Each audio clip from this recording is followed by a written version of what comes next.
कांग्रेस द्वारा नगरीय निकाय चुनाव के आरक्षण के आरोप पर डिप्टी सीएम अरुण साव ने किया पलटवार। आरक्षण की व्यवस्था जनसंख्या के आधार पर हुई।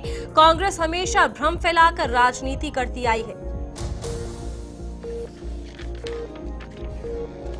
निकाय चुनाव ईवीएम से होने को लेकर कांग्रेस का बड़ा बयान। कांग्रेस संचार प्रमुख सुशील आनंद शुक्ला बोले, बीजेपी की जान ईवीएम में बसती है। पहले कहा बैलेट पेपर से चुनाव होगा, अब फीडबैक मिला कि ये चुनाव जीत नहीं सकते, तो अब यू टर्न लेकर ईवीएम से चुनाव लड़ रहे हैं।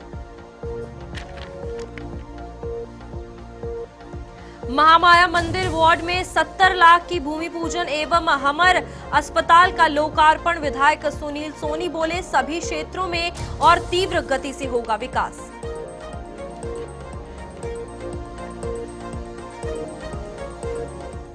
खबर छत्तीसगढ़ देख रहे हैं आप सब और मैं हूं आपके साथ रूपाली शर्मा। तो चलिए बुलेटिन की शुरुआत करते हैं।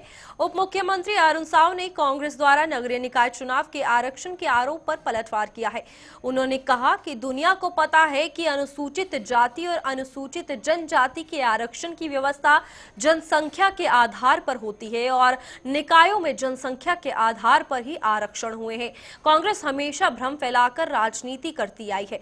लोगों के बीच बेबुनियाद बातें रखना कांग्रेस की आदत रही है। उन्होंने कहा कि आरक्षण की पूरी प्रक्रिया नियमानुसार हुई है और अनुसूचित जाति को शहर व गांव में जनसंख्या के आधार पर ही आरक्षण मिला है। वहीं डिप्टी सीएम साव ने कहा कि मुंगेली स्थित सरगांव के पास एक फैक्ट्री में दुर्भाग्यजनक घटना हुई है। जिला प्रशासन तत्काल मौके पर पहुंचा है। राहत और बचाव कार्य किया जा रहा है।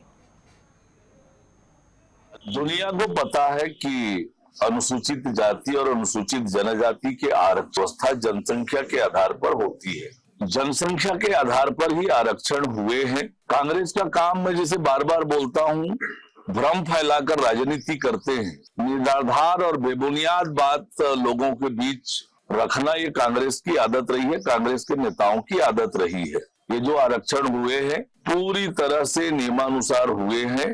आदिवासी समाज को जो आरक्षण मिला है, चाहे वो शहर हो या गांव हो, जनसंख्या के आधार पर ही मिला है। सरगांव के पास जो फैक्ट्री है उसमें एक दुर्भाग्यजनक घटना हुई है। एक बड़ी मशीन के नीचे गिरने से ये घटना हुई है। जिला प्रशासन की टीम तत्काल मौके पर पहुंची है। राहत बचाव दल भी वहां पर पहुंचकर लगातार काम कर रहे हैं। जो मशीन गिरी है वो बहुत भारी मशीन है और तुरंत ही रेस्क्यू का काम चालू हुआ है, बचाव का काम चालू हुआ है। प्रशासन की पूरी टीम वहां पर मौजूद है। घटना के तुरंत बाद से लगातार मैं अधिकारियों के संपर्क में हूँ। ये दुर्भाग्यजनक घटना है, मेरी संवेदना है और हम पूरी कोशिश कर रहे हैं कि लोगों को राहत मिले, बचाव के काम हो। अभी हमारा पूरा ध्यान राहत और बचाव काम के लिए है। उसके बाद जैसी भी परिस्थिति बनेगी वैसा निर्णय करके आगे की कार्रवाई करेगा। गौ मांस की बिक्री, गौ तस्करी पर जो कार्यवाही हुई है ये बताता है कि हमारी सरकार इस विषय पर गंभीर है और हमने जो तैयारी की है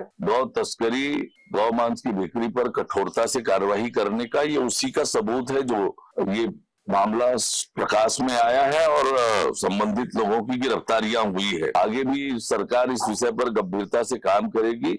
हमारी प्रतिबद्धता है, उस प्रतिबद्धता से हम हटने। छत्तीसगढ़ में निकाय चुनाव ईवीएम से होने को लेकर कांग्रेस की तरफ से बयान सामने आया है। कांग्रेस संचार विभाग प्रमुख सुशील आनंद शुक्ला ने बयान देते हुए कहा कि भारतीय जनता पार्टी अपने असलियत पर आ रही है और पहले कहा बैलेट पेपर से चुनाव होगा, अब जब फीडबैक मिला कि ये चुनाव जीत नहीं सकते तो अब यू टर्न लेकर ईवीएम से चुनाव लड़ रहे हैं। दरअसल बीजेपी की जान ईवीएम में बसती है। अंततः अपनी फितरत पे आ ही गई। पहले इन्होंने घोषणा किया कि बैलेट पेपर से चुनाव कराएंगे और जब लगातार जो फीडबैक आ रहा है उससे इनको स्पष्ट लगने लगा कि नगरीय निकाय चुनाव में बुरी तरीके से पराजित होंगे, तो फिर से यू टर्न लिया और घोषणा कर दिया कि ईवीएम मशीन के माध्यम से नगरीय निकाय का चुनाव होगा। दरअसल भारतीय जनता पार्टी की जान ईवीएम में बसती है। वो ईवीएम के अलावा चुनाव के बारे में कभी सोच ही नहीं सकती। उसे मालूम है कि जिस दिन बैलेट पेपर से चुनाव होने लगेंगे उसका बंटाधार होना तय है। मोवा ओवरब्रिज मरम्मत के मामले में सरकार की सफाई पर कांग्रेस ने फिर से पलटवार किया है। कांग्रेस संचार विभाग प्रमुख सुशील आनंद शुक्ला का बयान सामने आया है, जहां उन्होंने कहा कि भारतीय जनता पार्टी के भ्रष्टाचार की वजह से बीजापुर में खराब सड़क की खबर दिखाने पर एक पत्रकार की हत्या हो गई। आज एक बार फिर वही मंजर राजधानी में भी देखने को मिल रहा है। इस खौफनाक घटना से भी बीजेपी ने कोई सबक नहीं लिया। मोवा ओवरब्रिज को 5 दिन बंद कर मरम्मत की, लेकिन आज ये स्थिति है कि पूरी सड़क झाड़कर घर ले जा सकते हैं। उन्होंने कहा कि पहले ये बताया गया कि निर्माण कार्य पूरा हो गया है, अब जब सच्चाई सामने आ गई है तो डीपीआर सफाई देकर ये कह रहा है कि निर्माण कार्य पूरा नहीं हुआ है। भारतीय जनता पार्टी के भ्रष्टाचार के कारण, सड़क निर्माण में हुई गड़बड़ी के कारण बीजापुर में पत्रकार मुकेश चंद्रकार की हत्या हुई थी। और आज एक बार फिर वही मंजर राजधानी में भी देखने को मिल रहा है। भारतीय जनता पार्टी ने उस खौफनाक घटना से सबक नहीं लिया। राजधानी के मोवा ओवरब्रिज में 5 दिनों तक यातायात को रोक के डामरीकरण का कार्य किया गया था। आज एक बार फिर से वह डामर उधरना चालू हो चुका है। गिट्टियां अलग हो गई हैं, डामर अलग हो गया है। अमूमन सड़क को उठा के अपने आप घर ले जा सकते हैं। यह भारतीय जनता पार्टी के भ्रष्टाचार का उदाहरण है। उस पर तुलना देखिए कि पहले यह बताया गया कि यह काम पूरा हो गया, 5 दिन के लिए बाकायदा सूचना जारी की गई थी, 5 दिन के लिए ओवरब्रिज को बंद किया जा रहा है, 5 दिन में कार्य पूरा हो जाएगा। आज जब भ्रष्टाचार की परतें खुल रही हैं, डामर उधरने लगे हैं, तो जनसंपर्क ने एक नई विज्ञप्ति जारी की है कि अभी काम पूरा नहीं हुआ है, जहां डामर उधर रहा है उसको फिर से पेचवर्क किया जाएगा। ये बेशर्मी की पराकाष्ठा है। रायपुर दक्षिण विधायक सुनील कुमार सोनी ने दक्षिण विधानसभा अंतर्गत महामाया मंदिर वार्ड 65 में विभिन्न कार्यों का भूमि पूजन एवं लोकार्पण किया। भूमि पूजन अंतर्गत बड़ा नाला, विभिन्न स्थानों में नाली, पुलिया निर्माण इत्यादि कार्य, मछपारा में सामुदायिक भवन निर्माण और हमर अस्पताल का लोकार्पण शामिल है। इस अवसर पर विधायक सोनी ने बड़ी संख्या में उपस्थित आमजनों को इन विकास कार्यों की सौगात के लिए बधाई देते हुए आभार व्यक्त किया। उन्होंने कहा कि भारतीय जनता पार्टी की प्रदेश सरकार ने केवल 1 वर्ष में नगर पालिका, नगर पंचायत और नगर निगम के लिए 7,000 करोड़ रुपए की सौगात दी है।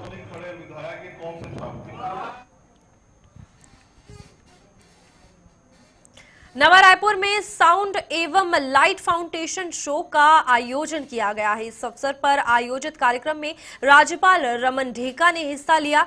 इस दौरान राज्यपाल ने साउंड एवं लाइट फाउंटेन शो का अवलोकन किया और आनंद उठाया। वहीं इस अवसर पर राज्यपाल के परिजन भी उपस्थित रहे।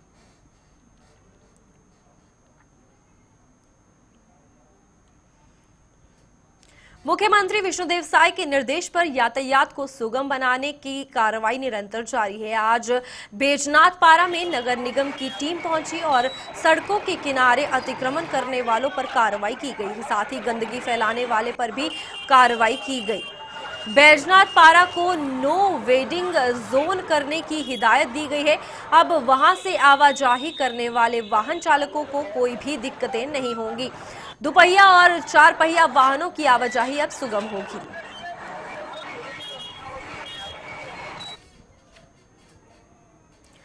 मेनपाट के नर्मदापुर स्थित सरकारी हॉस्टल की 2 छात्राएं लापता है। ये नाबालिग छात्राएं पिछले 5 दिनों से लापता है। रविवार को घर से क्रिसमस की छुट्टी मनाकर हॉस्टल जाने के लिए बस से निकली थी, लेकिन हॉस्टल नहीं पहुंची। छात्राएं मोबाइल फोन भी रिसीव नहीं कर रही हैं। वहीं मामले में परिजनों ने कमलेश्वरपुर थाने में शिकायत की है। पुलिस छात्राओं की तलाश में जुटी है। लापता छात्राएं पेगा गांव की रहने वाली आदिवासी समाज की हैं।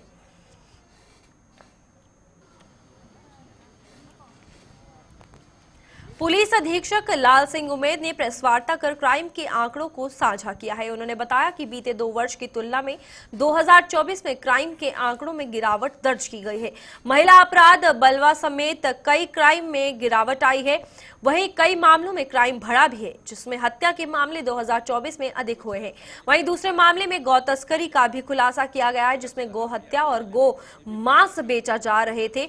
और आपको बता दें, इसमें पुलिस ने कामयाबी हासिल की है। राजधानी पुलिस को सूचना मिली कि मोमिन पारा में गौ तस्करी चल रही है, जहां गौ मांस को पैकेट में बनाकर बेचा जा रहा है। पुलिस ने दबिश दी और 6 आरोपियों को गिरफ्तार किया। एक आरोपी की तलाश जारी है। पुलिस सभी तार खंगाल रही है। आगे और भी खुलासे होने की उम्मीद भी जताई गई है।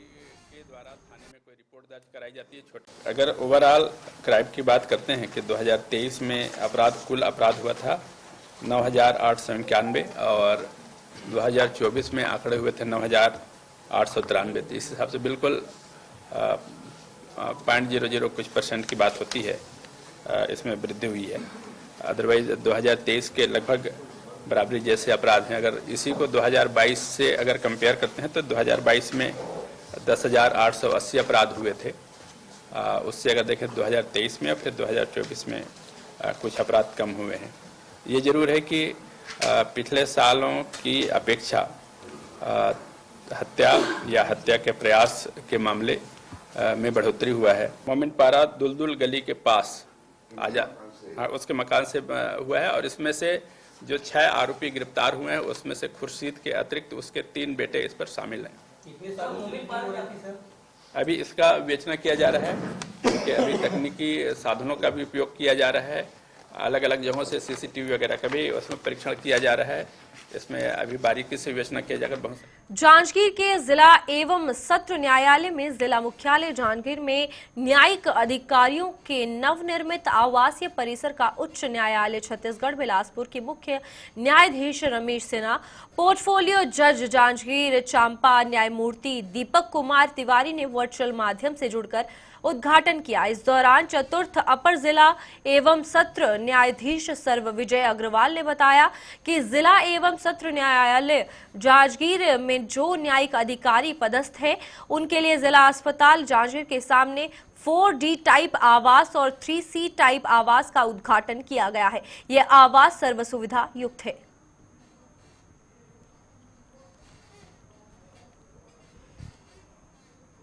अपराधों की रोकथाम और अपराधियों पर नकेल कसने सहित सुरक्षा व शांति व्यवस्था के मद्देनजर वरिष्ठ पुलिस अधीक्षक महोदय डॉक्टर लाल उमेद सिंह द्वारा समस्त पुलिस राजपत्रित अधिकारियों एवं थाना प्रभारियों को अपने अपने थाना क्षेत्रों के चाकूबाजों, गुंडा, निगरानी बदमाशों सहित आपराधिक तत्वों की चेकिंग कर उन पर आवश्यक वैधानिक कार्रवाई करने के निर्देश दिए गए हैं। अतिरिक्त पुलिस अधीक्षक शहर लखन पटले के नेतृत्व व समस्त नगर पुलिस अधीक्षकों के पर्यवेक्षण में समस्त थाना प्रभारियों द्वारा अपने अपने थाना क्षेत्रों में निवासरत 200 से अधिक चाकूबाजों, गुंडा, निगरानी बदमाशों सहित आपराधिक तत्वों को थाने में तलब कर उनकी परेड ली गई तथा उनको कड़ाई से समझाइश भी दी गई।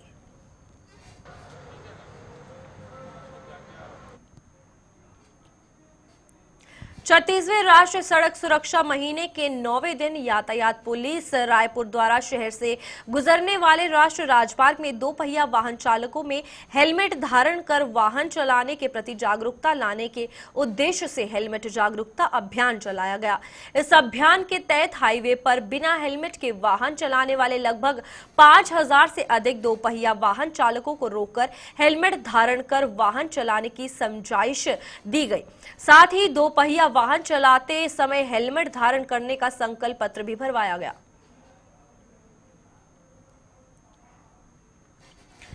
प्रधानमंत्री नरेंद्र मोदी के आह्वान पर महासमुंद जिला में भाजपा कार्यकर्ताओं के द्वारा गुरु गोविंद सिंह जी का 357वां प्रकाश पर्व महासमुंद के हृदय स्थान लोहिया चौक पे महासमुंद गुरुद्वारा कमेटी और सर्व समाज की उपस्थिति में मनाया गया। प्रोफेसर डॉक्टर संजीव विशिष्ट ने बताया कि ये पर्व संपूर्ण देश में जहां सिख समाज के लोग हैं अथवा नहीं है वहां भाजपा कार्यकर्ताओं के द्वारा समाज को संगठित करने के लिए आयोजन करना है।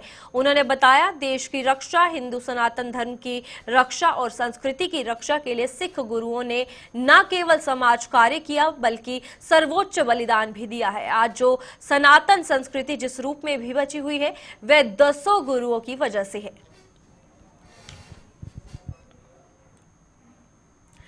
चलिए, छत्तीसगढ़ की बुलेटिन में इतना ही। खबरों का सिलसिला जारी रहेगा। दीजिए इजाजत। नमस्कार।